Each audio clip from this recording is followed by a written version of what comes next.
Everyone, चलिए स्वागत है आप सभी का आपके अपने YouTube channel determination study platform में। आज हम बात करने वाले हैं उदाहरण 1 के बारे में। लेसन 1 चल रहा था हमारा, एनसीईआरटी के सभी क्वेश्चन करा लिए हैं। वास्तविक संख्या लेसन का नाम है। इस वास्तविक संख्या के उदाहरण नंबर 1 के बारे में पढ़ने वाले हैं। कक्षा 10 के जितने भी स्टूडेंट हैं चैनल को सब्सक्राइब करके रखें, क्योंकि हर एक चैप्टर एनसीईआरटी के हर एक चैप्टर को हम क्लियर करेंगे। चैप्टर के साथ साथ सभी उदाहरण और सभी मिसलेनियस के क्वेश्चन जो ऐच्छिक में पूछे जाते हैं, सभी क्वेश्चन को हम रद्द छद कर देंगे। ठीक है, तो इस वीडियो में शुरू से लेकर अंत तक बने रहें। उदाहरण 1 आपको जरूरी समझ में आएगा। तो सबसे पहले देखते हैं हमारा उदाहरण नंबर 1 है क्या, क्वेश्चन क्या है। 4052 और 12576 का एचसीएफ यूक्लिड विभाजन एल्गोरिथम का प्रयोग करके ज्ञात कीजिए। यूक्लिड विभाजन एल्गोरिथम के सभी क्वेश्चन हमने एक्सरसाइज वाइज करा दिया, हमने क्वेश्चन वाइज करा दिया है। प्लेलिस्ट बना हुआ है, जा करके चेक करें और वहाँ पे सारी वीडियो देख लें, ताकि आपको वास्तविक संख्या में कोई भी तकलीफ ना हो, कोई भी कठिनाई ना हो, अच्छे से समझ में आ जाए और आपके पूरे नंबर मिले वास्तविक संख्या के हर एक प्रश्न का। ठीक है, फिलहाल इस वीडियो में देखते हैं कि हमारा एग्जाम्पल नंबर जो 1 है कैसे सॉल्व होगा। देखिए, हम सिंपल सा तरीका बता रहे हैं। 4052 और 12576 में कौन बड़ा है? आप देख सकते हैं कि 12576 बड़ा है। तो इसका मौसा निकाल लेंगे हम, जैसे मौसा निकालते हैं भाग विधि से। उस तरह से सिंपल मौसा आप रफ कॉपी में या फिर किसी भी एक पन्ने में निकाल लीजिएगा एग्जाम में करते समय, या फिर कभी भी टेस्ट वोस्ट हो तो वैसे ही कीजिएगा। देखिए, हम बता दे रहे हैं। 12576 को आप किसी रफ में लिख करके इससे डिवाइड कीजिएगा, किससे? 4000 जो छोटा है 52 से। ठीक है, डिवाइड करेंगे, यानी कि इससे मौसा निकालिए आप। मौसा कैसे निकालते हैं ये आपको छोटी छोटी क्लासों में भी सीख गए होंगे। तो इसका मौसा निकालेंगे तो हम जानते हैं कि भाग विधि से मौसा निकालने के लिए इससे इसमें भाग देंगे, और भाग देंगे तो ये 3 बार में जाएगा। ठीक है, 3 बार में करेंगे तो 3 दूना का 6 हो जाएगा, 3 पच्चे का 15 और 3 1 बचेगा यहाँ पे, और 3 चौका 12। अगर इसको हम घटाते हैं तो ये 0 हो जाएगा। यहाँ पे 7 में से 5 जाएगा तो ये 2 हो जाएगा, 5 में से 1 जाएगा तो 4 बचेगा, और ये 0 हो जाएगा। यानी कि 12 में से 12 जाएगा तो 0 हो जाएगा। अब फिर से हम क्या करते हैं कि भाग विधि से करते समय हम पुनः यही प्रक्रिया, यहीं पर हम एक और भागा देते हैं, और ये वाली जो संख्या होती है इसको हम अंदर ले लेते हैं। तो 4052 को हम अंदर ले लेंगे, और फिर 420 से इसमें भाग देंगे तो 9 बार में जाएगा। 9 सुनाई का 0, 9 दूना का 18 के 8 हो जाएगा, और एक हासिल बचा है तो 9 चौका 36 होता है, एक हासिल 37 हो जाएगा। ठीक है, इसको अगर घटाते हैं तो 2 बचेगा यहाँ पे। 15 में से 8 जाएगा तो यहाँ पे 7 बचेगा। यहाँ पे बचा 9, 9 में से 7 जाएगा तो यहाँ पे 2 बचेगा। ठीक है, और ये कट जाएगा। तो इसी प्रकार से हम फिर वही पुनः प्रक्रिया दोहराएंगे। इस यहीं पे एक भागा बनाएंगे और 420 को इसके अंदर लाएंगे। 420 को इसके अंदर, अब ये वाला नहीं लाना है, ये वाला लाना है। ठीक है, ये वाला भाजक। तो इससे अगर भाग देंगे तो ये कितने बार में जाएगा? 1 बार में ही जाएगा। तो 272 आएगा 1 बार में। ठीक है, अब इसको घटा देते हैं तो 10 में से 2 जाएगा तो 8 बचेगा।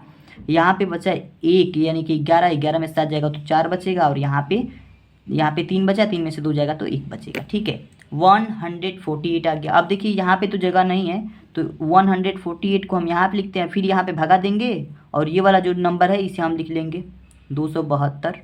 ठीक है, अब इससे अगर हम भाग देते हैं तो कितने बार में जाएगा? 1 ही बार में जाएगा, क्योंकि 2 बार में जाएगा तो अधिक हो जाएगा। तो 1 बार में 148 ही आएगा।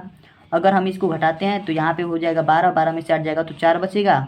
यहाँ पे बचा 6, 6 में से 4 जाएगा तो 2, और यहाँ पे 2 में से 1 जाएगा तो 1, 124 हो गया। अब 124 से फिर 124 यहीं पे भागा बनाएंगे और 148 को इसके अंदर ला देंगे। ठीक है, जब तक कि 0 ना आ जाए तब तक यह काम करते रहना है। यानी कि भाग विधि से मौसा निकालते समय यही करते हैं, जब तक कि 0 नहीं आ जाता है। तो अगर हम 124 से 148 में भाग देंगे तो फिर भी एक ही बार में जाएगा, तो 124 आ जाएगा।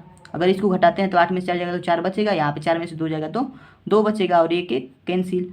फिर 24 है तो 124 को अंदर लाएंगे। इस 124 को अंदर ला दिए यहीं पे भागा बना करके। तो फिर 24 से अगर 124 को काटेंगे तो कितने बार में कटेगा? 5 बार में। देखते हैं, 5 चौका 20 कटेगा नहीं, 5 चौका 20 के 0 हासिल 2, 5 दूना 10, 2 12 हो जाएगा, यानी 4 बचेगा यहाँ पे, और 12 12 कट जाएगा।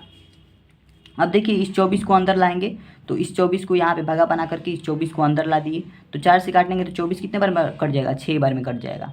तो 4 छक 24 और 24 को काट देंगे। ठीक है, यहाँ पे हमारा 0 आ गया, यानी कट गया, 0 आ गया।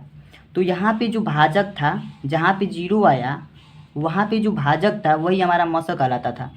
मौसा बराबर 4। बहुत ही सिंपल तरीके से निकाल ले रहे थे, लेकिन एक बहुत ही बड़ी बला आ गई है। मतलब बला तो नहीं है, लेकिन कुछ बच्चे समझते हैं कि बहुत बड़ी बला है, यूक्लिड विभाजन प्रमेय करके हमको मसा निकालने नहीं आता है, क्या करें कि हम आसानी से कर लें।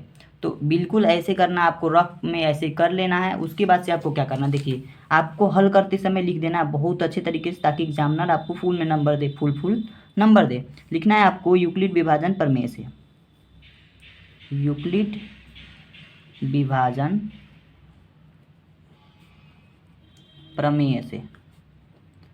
सिंपली आपको इस तरह से लिख करके एक चीज़ आपको लिख देनी है, जो कि प्रमेय कहता है a बराबर बी क्यू प्लस आर, ये उसका प्रमेय है। यहाँ पे a भाज्य होता है, b भाजक और q भागफल और r शेषफल होता है। इन b और q के बीच में गुणा का संबंध होता है, ये आपको मैंने इंट्रोडक्शन पार्ट में ही बता दिया था, ठीक है। तो इसीलिए कह रहा हूँ कि प्लेलिस्ट को देख लीजिए, उसके बाद से उदाहरण करना प्रारंभ कीजिए। पहले एक्सरसाइज हो जाएंगे, उसके बाद उदाहरण फटाफट अपने मन से ही होने लगेंगे, ठीक है। तो चलिए हम देखते हैं। यहाँ पे देखिए हमने जो भाग किया उसकी सहायता अब हम लेंगे।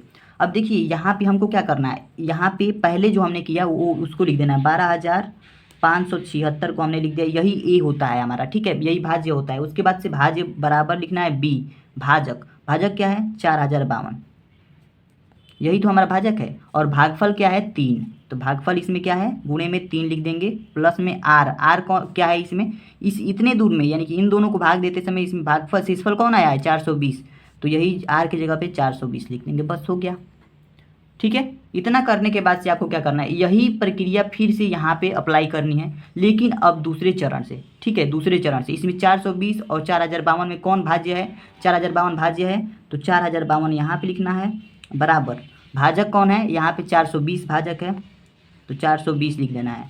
गुणे में भागफल क्या है, भागफल 9 है, तो यहाँ पे 9 लिख देना है। प्लस में शेषफल क्या है, इन दोनों को अगर भाग दिए हैं तो शेषफल इसमें क्या है 272 आया है, तो यहाँ पे 272 लिख देना है। यह प्रक्रिया आपको याद होनी चाहिए, ए बराबर बी क्यू प्लस आर, यानी भाज्य बराबर भाजक इंटू भागफल धन शेषफल। अब देखिए यहाँ पे जो तीसरा चरण है हमारा, तीसरा जो भाग किए हैं 272 का 420 में किए हैं, तो 420 हमारा क्या था भाज्य है, 420 अंदर है तो यह भाज्य है, और जो बाहर वाला होता है उसको भाजक कहते हैं, तो 272 क्या है भाजक है। गुणे में अब भागफल लिखना है, तो भागफल इसमें 1 है, तो 1 लिख देंगे, प्लस में और शेषफल क्या है, इन दोनों को जब भाग किए हैं तो 148 शेषफल आया है, तो यहाँ पर लिख देंगे 148, ठीक है।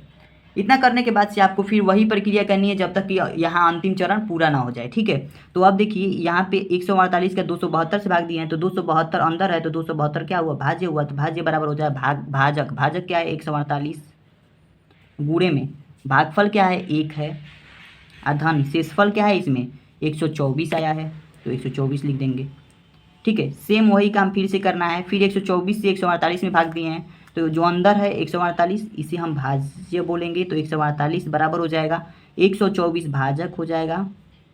गुणे में यहाँ पे देखिए भागफल यहाँ पर भी 1 है, तो 1 लिखेंगे, धन में शेषफल क्या है इसमें 24 है, 24 आया शेषफल, तो 24 लिख देंगे, ठीक है। फिर वही प्रक्रिया 24 से भाग दे रहे हैं 124 में, तो 124 अंदर है तो वह भाज्य हो गया, भाज्य के बाद से 24 भाजक है, तो 24 भाजक हो गया, इंटू भागफल इसमें क्या है 5 है, तो 5 लिख दिए, धन में शेषफल क्या है 4 है, तो 4 लिख दिए, ठीक है।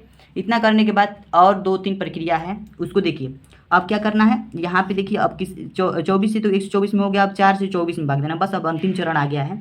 तो यहाँ पे अंदर 24 है, तो 24 को यहाँ पे भाज्य के रूप में लिखेंगे ए के जगह पे, और बी के जगह पे यानी कि बी के जगह पे हम क्या लिखेंगे भाजक 4, गुणे भागफल क्या है इसमें 6 है, 6 लिख देंगे, प्लस में शेषफल क्या है 0 है, तो अब 0 आ गया तो यहीं पे छोड़ देंगे और लिखेंगे